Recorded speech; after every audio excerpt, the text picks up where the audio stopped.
Hello, this is section 2.4, question number 29. We are asked to prove the statement using the epsilon delta definition of a limit.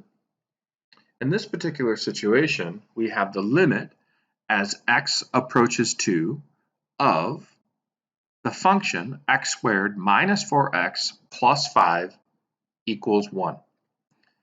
I like to do these problems in two parts. Part 1 is the pre-work.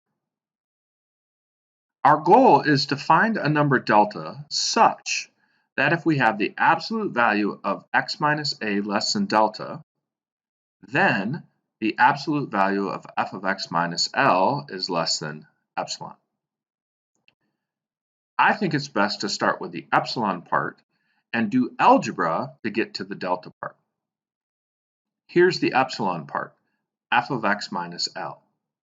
Do algebra until we get to the delta part, which is x minus a, specifically in this case, x minus 2. Okay, so we start with the epsilon part.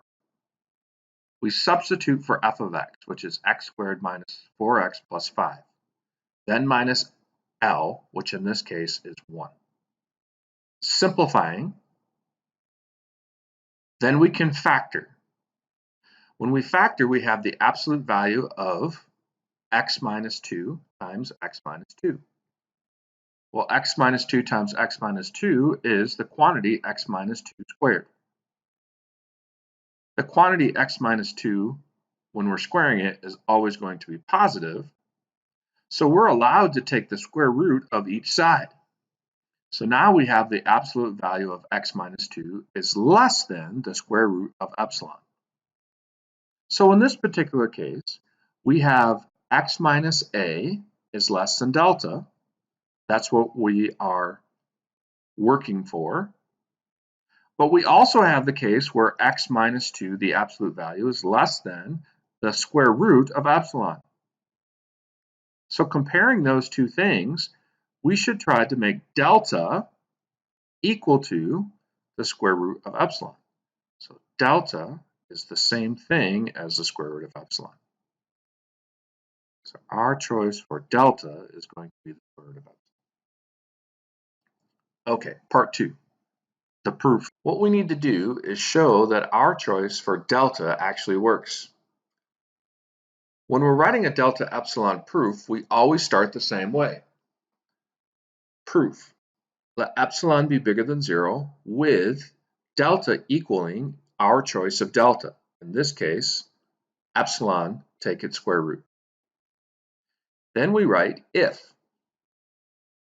the absolute value of x minus 2, because that's x minus a, in this case x minus 2, is between 0 and delta, then we must show that the absolute value of f of x minus L is less than epsilon. Consider, we start with the absolute value of f of x minus L. That's equal to f of x minus L, which simplifies to the polynomial x squared minus 4x plus 4, which factors to the absolute value of x minus 2 times x minus 2. That's equal to the quantity x minus 2 squared, take its absolute value. That's equal to the absolute value of x minus 2 times x minus 2. But that's less than delta times delta. Why is that true? Well, we're saying that if x minus 2 is less than delta, x minus 2 is less than delta, x minus 2 is less than delta. So x minus 2 times x minus 2 has to be less than delta times delta. Delta times delta is equal to delta squared. Now substitute in for delta. What was delta? Well, delta is the square root of epsilon. Substitute in the square root of epsilon, which simplifies to epsilon. Now we've completed what we needed to do. We needed to show that the absolute value of f of x minus L is less than epsilon. Absolute value of f of x minus L is less than epsilon.